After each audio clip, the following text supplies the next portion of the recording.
What's going on, fellow investors? Hopefully you enjoy this interview I did with Kobo Resource Management.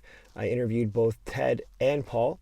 This interview was conducted to try to bring shareholders closer to the management and give people that don't know the company a little bit more insights on just who these individuals are that are heading off this company. So if you enjoy these interviews, make sure to check out their town hall webinar that's happening on March 21st at 7 p.m. Eastern Time with the lovely Ashley West. The registration link will be in the description of this video. Hope to see you there. Ted, where were you born? Where did it all start?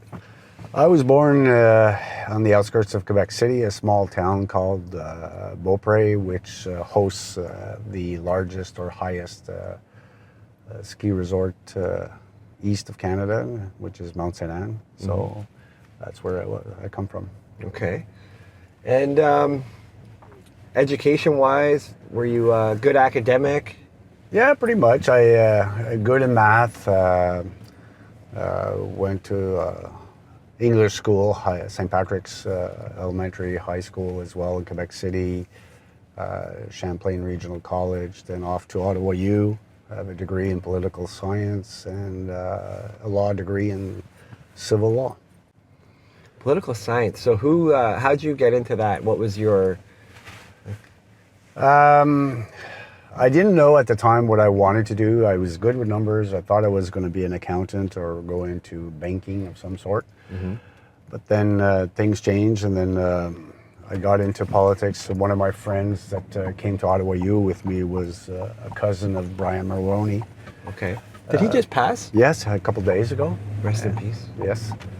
And so we headed off together to Ottawa U in political science. Spent 2 years doing that degree, and then was accepted at law school at Ottawa U. Okay. So I graduated in 1983 and passed my bar in 1984 and went into private practice in Quebec City for almost 20 years. Then got into business. Now, and when you were growing up, what would you do for fun out there? Did you ski? No, actually, never. I started skiing until only when I was 27, when I met my wife. Okay. And so she skied? Yeah. Yeah, because my parents weren't into that. We were more of a snowmobiling family back then. And oh, yeah? Yeah. Yeah. I've got a couple of those, but we don't get to use them very often. No, well, we have, in Quebec, yes, we have a lot of snow. So. Yeah, it's beautiful. Yeah. Okay, so you were into snowmobile, stuff like that. Did you live on a farm? No, but my father had a farm on the outskirts of Quebec on the west side, and my mother comes from a farming country out in the Charlevoix region. So my summer times I would spend on the farm, or even winter time we'd go there for Christmas, and we'd be logging with the grandfather and my uncles. So that was it's a good Canadian story. Yeah. And if we were to go back, further, where's your parents and your grandparents from? Like I said, my mother is from the Charlevoix region. Her grandfather was a farmer, but also in the transport business, was mayor of the town of Baie Saint Paul, which is the town where Cirque du Soleil started. And my father is from the eastern townships in the area of Thetford Mines, Cowansville, in that area. Okay. Were you into hockey at all? I tried to play, didn't have much of a talent on that side, but I played football in high school and played lacrosse later on, and curling as well. What about brothers and sisters? Were you your only child, or? No, I'm in between two sisters. One has passed away a few decades ago, and I have an older sister that lives in the hometown. Okay. So you're the only boy. That's right. In the middle. In the middle, yeah. All right. So you went from political science into being a lawyer. That's right. So at that time, I had an uncle who was, or a cousin who was a lawyer, and I figured out that I liked the debate. You like arguing? Arguing, yes. So I said, oh, law is interesting. So I went into law and did good. And started, like I said, private practice in Quebec City. My first job was, as a lawyer, was with a small firm with the former owner of the Quebec Nordiques, Mr. Aubu. I spent 15 years there practicing mainly in banking, bankruptcy, litigation. You did some litigation? Oh yeah, that was my core. So, you liked arguing. Yeah. So, and how many years did you do that for? I would say close to 20, and I slowly got out of practice early 2001 in that time frame. I got involved into a chemical cleaning company. We produced our own products. Some of our customers were Rio Tinto, the pulp and paper mills like B2B paper and so on. And I got to introduce the product to the U.S. Navy. So the products that we manufactured back then were used for heat exchanger cleaning. So. And when I got involved with the U.S. Navy, I was trying to get the product approved. It took me 8 years, and I finally got it approved for descaling heat exchangers for aircraft carriers and nuclear submarines. Well, and political science, lawyer, litigation, cleaning supplies. Yep. I mean, you're going to have to kind of fill in the blank there. How did this opportunity come about? I've always wanted to be in business, and one day a client comes up and he says, I have this product, I don't have a company, and I need investors. And so I said, okay, well, we'll start with creating the company, and we'll brand your product. We'll get some containers, we'll get some labels and this and that, and I'll talk to some of my network and investors, and we started slowly. So we started in the Saguenay region, which is about 200 some kilometers away from Quebec City, and that's when we got into the first clients, which was back then Alcan, and then the group of Rio Tinto. So the company grew, and we ended up building a small plant and getting some notoriety. And I introduced the product, like I said, to the Navy, then to the shipyard in Virginia, Newport News, and General Dynamics, and so on. And so, where's the company today? Was it bought out, or are you still involved? No, I'm no longer involved. It still has the same name, but it's private. It's still operated on a small scale. So I'm out of that. That's really cool. So it's been a success. Yeah. Any other business ventures before you got where you are now? Oh yeah, definitely. I was involved in a tech company, which was also a startup. I helped them raise cash. The name of the company was Wanted Technologies, and we raised $5 or $6 million, and eventually did an RTO with that company. It went public, and it was sold for $40 million. Okay. And then I got involved into another startup, which was the manufacturing of cutting tools for the primary aluminum industry. So when you fabricate aluminum, you need obviously bauxite, which is then cut down to the alumina, and you need an anode, and you need a cryolith bath and electricity. Anodes are big, kind of dark blocks. And the industry with research found out that the anode, if there was a slot that was made at the bottom of the anode, it would allow for the gases to escape, and it would produce more electricity, or not electricity, but more aluminum, and so you would be getting a bigger bang for your buck. So I was involved with a small group that designed a new saw to make the slots in the anodes, and we patented the technology. When we started commercializing it, we went to the Middle East, Iceland, Europe, and South America, etc. But that company ended up failing because the technology was not up to par to be able to perform like we wanted to. Well, I was going to ask you, it sounded like this one was headed for success, and then I was going to say, well, this is a lot of success. There's got to be some failure. So this one actually didn't pan out. It was a startup, though. Yeah, it was a startup, and we put in some capital, and obviously I was a minority shareholder. And the main shareholder decided to pull the rug on it and said, that's it. So off it went. And then after that, where'd you go? Well, after that, and this was all in like I was in the chemical company. When I left that, I went back a bit to private practice. So I was kind of in between chairs, and that's when I started the saw company.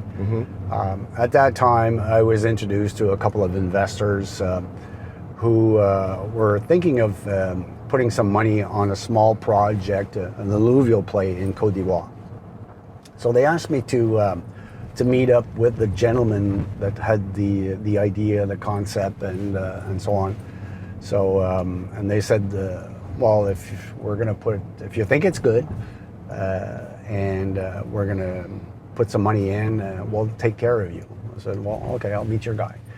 So basically, met the guy. Came up with a budget of $500,000. I said, okay, we're going to cut that by 3, and we'll start with $150,000 and see how it goes. And we'll take it from there. So I ended up having sluice boxes manufactured in Quebec City. I did a deep dive into alluvial mining. Didn't know anything back then at that time, and that was way back in 2012. So we manufactured the stuff, put it in containers, and shipped it over to Côte d'Ivoire, and off you went. And after, I would say, a year of this guy communicating with the investors and myself, we eventually called it quits because he wasn't as honest as we thought he would be. Okay. And so I went up. Some character issues there? Yeah, and management, and so we went over, myself and one of the investors, and we saw the operation, and we gave him 2 weeks to turn it around. And we knew he wouldn't turn it around, and we shut it down afterwards. And in the same trip, I happened to meet with the Minister of Mines, and that's in the fall of 2013. Okay. So the minister says, stick around. We're revamping the mining code, and soon you'll be able to apply for licenses. And we had at that time a local Ivorian partner, so I decided to stick around because obviously I had worked for more than a year on the project, never got paid for the services I rendered. So I said, yeah, it's a gamble. Either I continue in the gamble or I go back to full-time practicing law. So that was in 2014? No, 2013 or so. So 10 years back. So today I'm about to be 65. So back then, I'm 55. So right. Going back to a full sledge of private practice was kind of tough. So I said, well, I'm going to stick around. So I did stick around, and I had a friend from Toronto that was back then the chairman of the cleaning company. His name is Frank Ricciuti. Frank had been involved in oil and gas and mining throughout his career. And I said, look, Frank, I've got this project that could be interesting. And so this is early 2014. So Frank says, why don't you come down to PDAC? And he says, I'll introduce you to a geologist. And he said, he's a great guy. He reminds me of you. And he says, I think the two of you will get along quite frankly well. So I came down and to PDAC for the first time. This was my first step into the convention, the industry per se. And I was introduced to Paul Sargent, who is now our president and CEO and geologist. So Paul and I have known each other now for 10 years. And when I met Paul, I said, look, I've got this small project in Côte d'Ivoire. Obviously, it's not a large mining project. But I said, I don't have a company. I don't have cash to put into it right away. And we don't have licenses. But I have connections down there. And are you interested in getting involved with me and looking at this thing?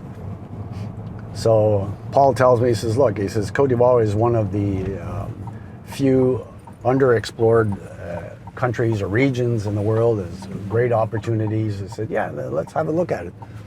So the new mining code came around after PDAC, March 14th, I believe.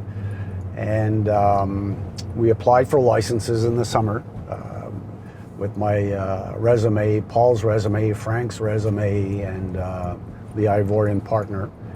So it took us about 15 to 18 months to get 2 small licenses, semi-industrial licenses, because the mining code is divided in 3 types of operations. You have your large permits, research permits, which we have now, and you have the semi-industrial permits, which cover about 50 or 100 hectares, and you're not allowed to drill, you're not allowed to blast. It's basically a quarry operation, if you wish, and you can only use water, you can use some chemicals under strict guidance, and you're limited to 30-meter depth in terms of operation. And the third one is obviously the artisanal mining permits. So we were the first guys to get semi-industrial permits awarded by the government under the new mining code in September and October 2015. And that is right in the Kossou region next door to the power dam, where we are now on the Kossou license. So in January 16, Paul and I went over, got a small crew going, geologists, technicians, and a couple of guys to dig holes. And we developed a small program. We had 164 pits dug, about 2 meters deep, 1 meter square. We weighed the material, panned it, etc. So out of the 164, only 9 did not have gold. So you were happy with that? Yeah, so we were finding very fine gold, nuggety gold, etc. And Paul was saying, he says, there's something is happening here and I don't quite understand it, because you've got alluvial, you've got alluvial gold. And after 3 days of getting the crew going, he says, let's get back up on the road, because we were at the lake level. And let's drive in the pickup truck and let's go see what's out there. So we get in the truck and we're driving around on the road. The road is cut on the side of the mountain, so you've got the rock face, part of it is exposed to the eyesight. So I'm driving, Paul's in the passenger side. Obviously the rock face is exposed to him, and he says, stop. So he stopped, we get out. He gets out his hammer and he starts hammering away at the rocks, starts smelling it, sniffing it, licking it, and he says, come here. He says, look at this. Smelling and licking it. He says, this is what we're looking for. He says, I've never seen this, drive by and find stuff like this. So we ended up chipping alongside 18 meters and sending that to the lab. And we got 4.64 grams per ton over 18 meters. So he says, let's go raise some money. Yeah, and he says, we need to change our plan. We're no longer an alluvial play. This has to be a rock play, a hard rock play. So we filed for more permits, and the zone was dedicated to semi-industrial exploration only. So we convinced the government to change the dedication of the zone to a larger permit. And that took us, they agreed to it, so we filed for a large permit in the fall of 2016. But it took us 3 years to get the permit. And so we got the permit in 2019 for about 147 square kilometers. And COVID came around, that slowed us. But then in the summer of 2020, we started with the MAG survey, and the rest is history where we are today. Mm-hmm. So that's the beginning of Kobo Resources. That's an interesting way that you guys met. It sort of seems like it was meant to be. You're a pretty successful guy. I was going to ask you, do you diet? No. You don't diet? No. You just keep this shape naturally? I work out, I run, I walk with my dog. Oh, you got to my next question. So you work out? Yeah. What's your exercise routine? Especially now, I do a bit of weight training, but mainly a lot of stretching, push-ups and sit-ups, and stuff like that. So, nice. And are you do that in the morning, or? Yeah, usually around 6:30 a.m. Get it out of the way before life gets in the way? That's right. Is that like 5 days a week or? On average, I would say 3 to 4 because I walk the dog 3 other mornings. So my wife walks the other 4. Yeah. So we have a flat coat retriever. So the dog walks on average 10 kilometers a day. Yeah.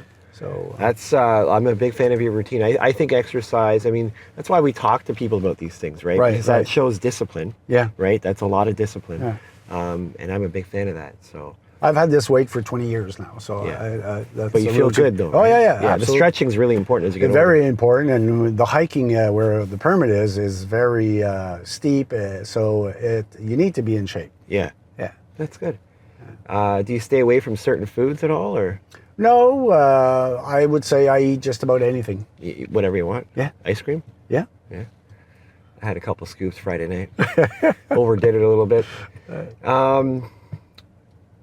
Kids? Yeah, 2. Daughter and a son. One's the eldest is a daughter, 30. She's in marketing, and my son is 28, and he works in the Fort Mac region. Fort Mac? Yeah. What's he doing there?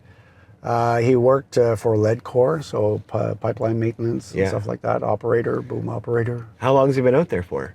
Because that's been a boom and bust for, you know, Yeah, boom and he's bust. been there for close to 6 years. So he's situated out there, eh? Yeah. Wife or? He's got a girlfriend. They Yeah. have a young child, so I have a grandson of almost 2.5 years old. Hey. And so, Do they fly back for Christmas or? once in a while, I took the family down to Costa Rica this year. It was the first time that everyone was getting together for 6 years, so it was fantastic. It was a great time. Yeah, you guys must have a lot of good times then, eh? Because you got to get it in. Yeah, It's like we're here. Yeah, That's great. Yeah. Well, I think it's been a fantastic interview. Thank you. It's good to learn a lot more about who you are as an individual. Yep. And again, it takes a lot of discipline and experience to run a company or be a part of it. And I think you've shared a lot of that with us without knowing that was what I was trying to get out of you. So again, we've got March 19th, 7 p.m. is going to be our webinar. Yes. And we'll be doing a full overview of the company.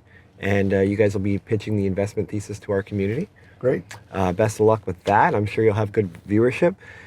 Your first day at PDAC, you're going to have to get those stretches going in the... I already did this morning at 6:30. Yeah? Yeah. And I'll ask your partner about your sleepover last night. Okay, you do that. Thanks very much, Karl. All right, take care.